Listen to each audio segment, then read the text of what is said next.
man. I think you got him. You want what he's having? No. That's what I thought. Justice for Gotham!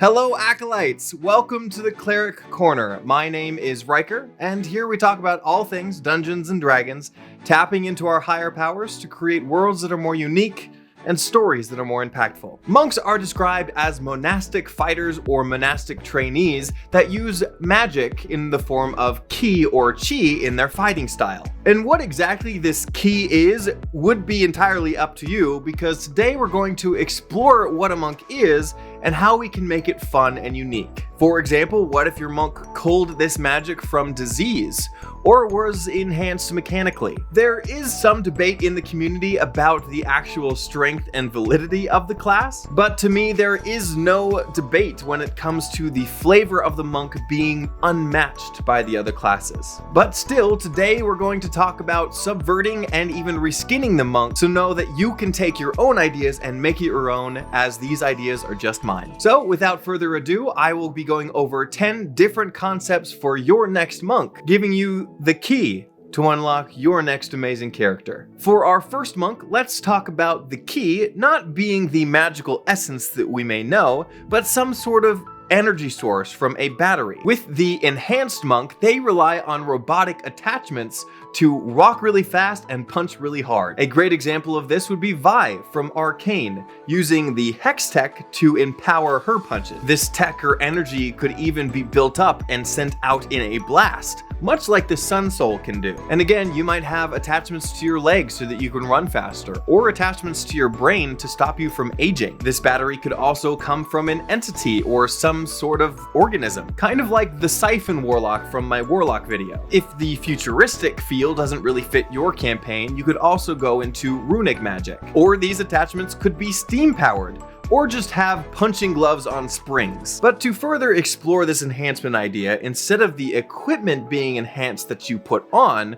perhaps it's you yourself that is being enhanced. This might take a new meaning to your body is a weapon motif. For those who have seen The Terminator, this is your T-1000 monk. For those of you who don't know, in the movie the T-1000 is a shape-shifting futuristic robot that would transform his limbs into weapons. In this case, for your monk, you can transform your ki into these weapons. And since your martial arts die never changes, these weapons can look different depending on how you want your ki to manifest. But how cool is it to have your ki just form a warhammer on your hand as you attack your enemy? And this could also fit well with the Kensei monk if you didn't want to do too much reflavoring. And like the T-100, instead of deflecting missiles, you could be absorbing these projectiles. But you don't just have to look like melted mercury either. This could also take the form of some sort of symbiote, or you could have magical tattoos on your body that come out into these weapons. Or this could even be your own blood coming out and solidifying. Now, the great thing about ki, in my opinion, is that it's very loosely described in the player's handbook. They say that it's magical, but they don't explicitly say that it's from the weave. So we're going to continue to make it however we want. And for this next concept, we're going to make ki the literal life essence of all living things,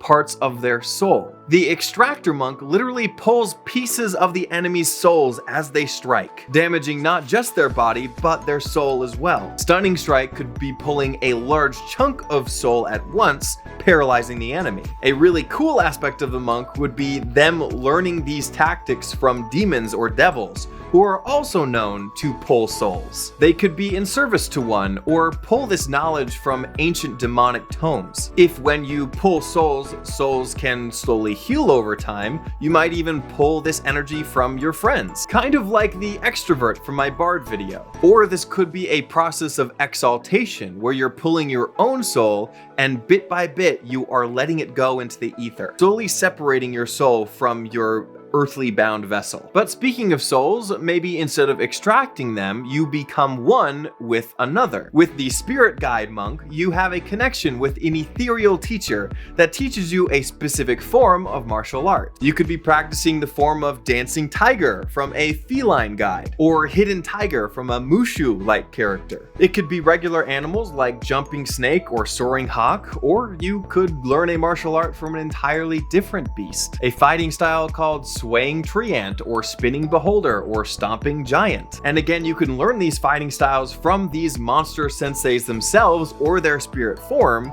or you could learn them from books that outline these art forms. And if not from a beast or a monster, you can even channel capabilities from your ancestors, a lineage of hereditary fighting styles that you learn and unlock memories as you level up. Now, another source of ki could be coming from planar magic. You could be channeling directly the energy from the Fire Plane or the Shadowfell or even Mount Celestia. You could be tugging on these links between the planes or opening holes in between the fabric of the universe. The Mercy Monk could even be pulling directly from the positive plane and the negative plane. The Bridge Monk, through training or other means, ties these worlds together. They are a conduit in many ways, as their meditation has allowed them to be in touch with a Nirvana or a Valhalla. Their deflect missiles could be pushing projectiles into other planes or the line between them. Slow fall and stunning strike could work the same way. Or their empowered movement could be like an earth glide from the earth plane, or jet burst as you channel magic from the plane of air. Or your channeling of the plane mechanist might speed up time just enough for you to get off a flurry of blows. But you just have to ask yourself, where is your ki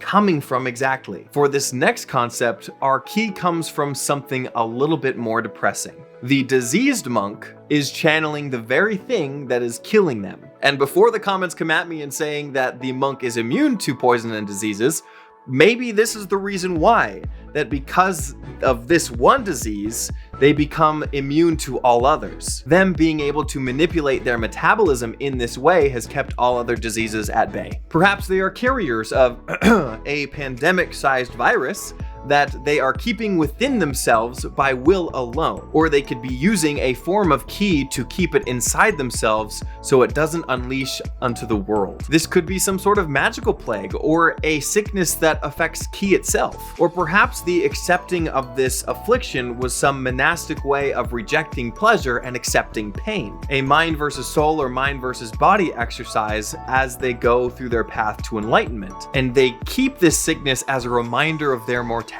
These monks turn pain into power with this tradition. But on the path of enlightenment and exaltation, there are multiple avenues on which this could be accomplished. For the stoned monk, they turn to inebriation or intoxication to get to their form of Valhalla or Nirvana. Mushrooms, medicinal herbs, smoking pipes, or powder. These monks try to perfect their body and their mind through the use of substances. These could be rituals with things like peyote or psychedelics, or they could even be experimental in these elixirs that they consume, eventually achieving a timeless body as they concoct an elixir much like the Fountain of Youth. They could be ones that have trained their bodies to interact with these substances in a specific way. Through occasional small doses, they could reach that perfection or that exaltation that they're searching for, or become something else entirely. With this next concept, sometimes ki can unlock something that's always been there. This monk's concept of perfection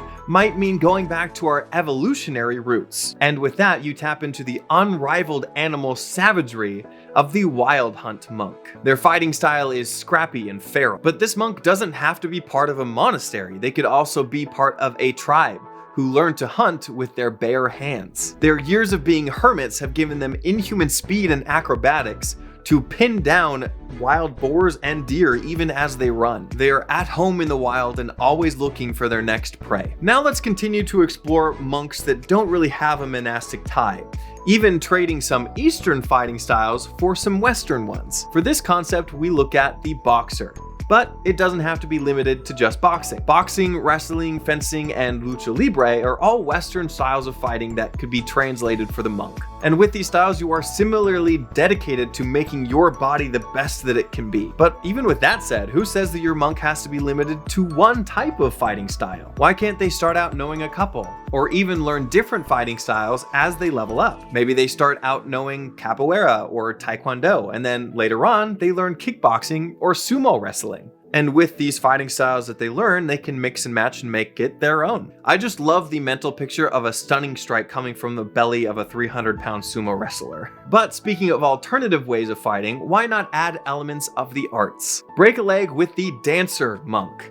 The dancing fighting style might put your enemy into a false sense of security. Ruby, played by Karen Gillan from Jumanji, uses this dance fighting. Dance fighting scenes are also used in many movies to explore sexual tension between two star-crossed lovers. This fighting style can take the form of hip-hop, breakdancing, ballet, or ribbon dancing, or ballroom dances like tango or paso doble, or the bunny hop if you're a herringon race. You could even be creative with your quarterstaff and be a pole dancer, but realize you really can take any form of dance and turn it into a fighting style, which might help you next time you need to infiltrate the social banquet of a noble. But with all of these concepts, I just hope that you got a few ideas to make your next monk a good one, and that you're excited to play out a fun and flavorful narrative. If you like what I do, consider subscribing and stick around, because next week we'll be going over the Ranger, and I'm sure those concepts will make you quiver. My patrons always help me choose the next video, so if you want to support me or check out other perks on my Patreon, I will include the link below in the description. In the meantime, go out there and spread the good word of D&D and make the world a better place, both on and off your tables. See you in the next one.